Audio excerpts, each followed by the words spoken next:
Hey, what's up? It's Comic 95, The Savior. This is a continuation of my series on how to get and to teach your own private English students. So, today we are going to talk about how to weed out perverts, creeps, and TWs, aka time wasters. This goes for both girls and guys, but do keep in mind that this problem mostly affects women. So, perverts, time wasters, and creeps. The title kind of says it itself. These are people who are not serious about learning English, and instead they're looking for someone to hook up with or a date because they're lonely, desperate, sexless marriage, whatever the case is. So, in order to pretty much avoid these kinds of students, you want to look out for red flags. If your student that has contacted you by email or even in person is asking you far too many questions, they're probably not serious about taking lessons, and instead they're just trying to get to know you and figure out, how they can get in your pants, is what it all comes down to. So what I mean is, if your student is more concerned about whether you're married, if you have children, they wonder where you live, where you work, they're asking you too many personal questions, they want your first and last name, cut them off, tell them, nicely, I'm sorry, but, I don't think we're going to be a good match. I don't think that, my services or whatever are what you're looking for. I wish you the best of luck with finding another teacher. Have a good day. Leave it very nice and very professional. Do not get rude. Do not go ghetto on them. Just don't waste any more of your time. Also, you will come across people that will say that they want to talk to you on the phone or talk with you face-to-face over Skype. It sounds somewhat innocent because this person is going to spend their hard-earned cash on you, right? They're going to pay you, $40 to $60 an hour. Sounds reasonable, kind of, right? But it's not. Anyone who's saying that is not serious about learning. They are trying to talk to you so they can take creepy screenshots and, save them for later to fap with. And or they're trying to make sure that you look just as hot as the pictures that they saw, so that this way they're not wasting their time when they see you in person. I've personally fallen victim of this, and because, I talked with the person on Skype and I met with them in person, I figured, we already talked on Skype, they know what I look like, they don't mind. When I first met the guy, he was trying to change the location, having meet him at his home instead of meeting at the Starbucks that we planned to meet at. So, red flag. Someone that wants to hear your voice, someone that wants to see your face on Skype. Your picture that you have on your teaching profile is more than enough. And to be honest, you really don't need a photo to begin with, but it does help attract students. So do not fall for that. Also, again, keep in mind, inappropriate remarks.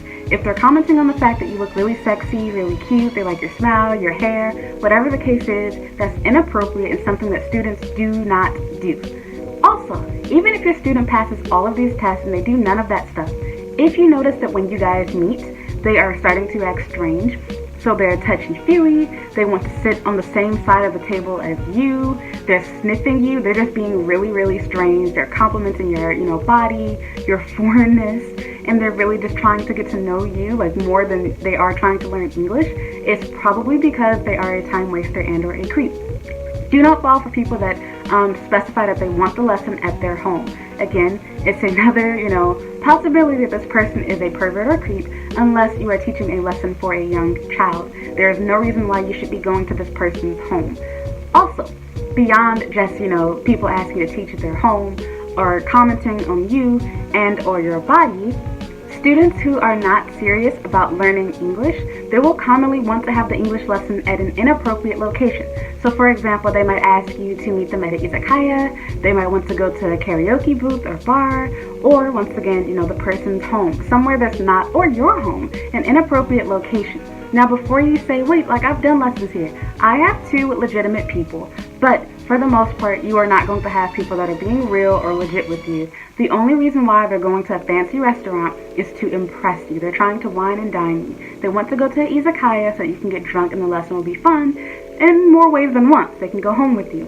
So do not be stupid. Do not let your guard down. Remember, you're supposed to be the professional here. Yes, you are going to have students that are really, really hot and you probably do want to have sex with them, but I highly recommend that you do not do this.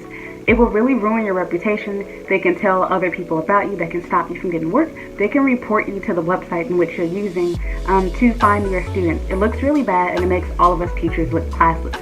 Do keep in mind that this does not just apply to men. There are plenty of older single women that use these sites because they have, bad marriages. Their husband is going to, soapland every night. They're lonely. They want, to see what it's like to be with a white or black guy. They want to experience having sex with you. They will come off as innocent. They might actually even have children. Do not be fooled. It does not matter if her kids are at home. She can still try to lure you to her home for you to have sex with her, or even try to get you to go to a love hotel. So, if I were you, I would avoid anyone that is asking, too many personal questions, that asks too many questions about the lesson.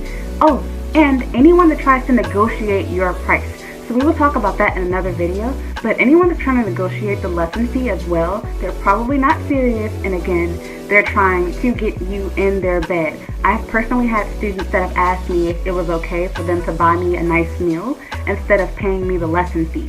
And so I'm thinking, like, what? Like, if I wanted a nice meal, I can use the lesson money to do that myself.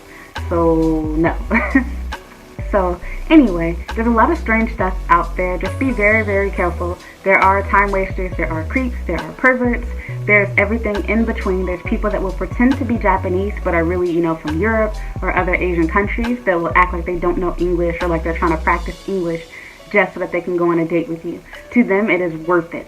And the very, very, very last thing, I'm sorry, more stuff keeps coming to mind.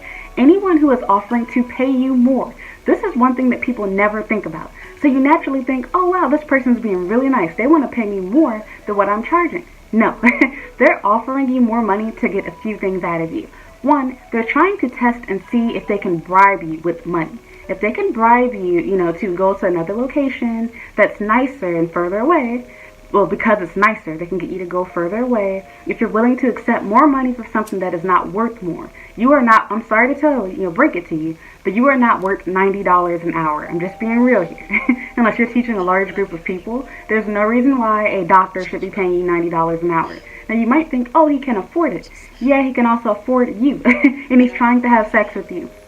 Do not fall for that. It's more than likely a time waster. This person is not serious. Also, if the person is trying to pretend like they, don't know basic stuff and trying to have you teach really, simple English. I literally had a guy who I had multiple lessons with before I realized his game at the very end. He literally spent the entire hour for, I think, 3 different lessons that we had in which he pretended to not know how to introduce himself in English. And I believed him at first, and then sure enough, the last lesson that we had, he wanted to take me out to a really nice restaurant. I told him no, so instead we settled for him. He bought me a bento at the convenience store, and we both ate together and talked. And after we were done, he shows me he has, like, a really nice gift for me and everything. And so I told him, oh, no, it's okay. So he insists that I take it. He went on vacation, this is around Christmas. So I take the gift that he gave me, and so then he starts asking me, like, oh, okay, are you single? Do you have a boyfriend? I was like, oh, okay, I see where this is going. I literally gave it back to him. I thanked him. I finished the lesson, and that was it. So we never met again after that. I had to let him know that, I don't think that, this is going to work out for us. So, yeah, protect yourself, protect your health, your life. You can come across crazy people. If the requests and questions that they're asking are ridiculous, don't make sense, too personal, they're just being weird, they don't want the lesson at a cafe or anywhere public, it's probably because they're trying to have sex with you. They're not serious, they just want to go on a date. And for a lot of these people, it's worth it to pay you for a date because they're probably too unattractive to get a match on Tinder, too old, or they don't want to be seen. If you're on Tinder, it's very obvious. If you're married and someone that knows you finds you, you can get in huge trouble. Your wife is not going to be mad if she finds out that you paid for a teacher from Hello Sensei or something. It seems totally normal. Good alibi, great story. However, what they don't know is there's a lot of teachers there, both male and female, that are willing to sleep with their students. So be very careful. Don't ruin anyone's marriage or relationship for your own selfish needs. Just look out. There's lots of creeps out there. So thank you so much for watching. I will be making more videos on this topic of how to get your own private English students. If you have any questions, please leave them in the comments down below or email them to me. Thank you so much for watching. Please like, comment, and subscribe, and follow me on Instagram and Twitter. Bye.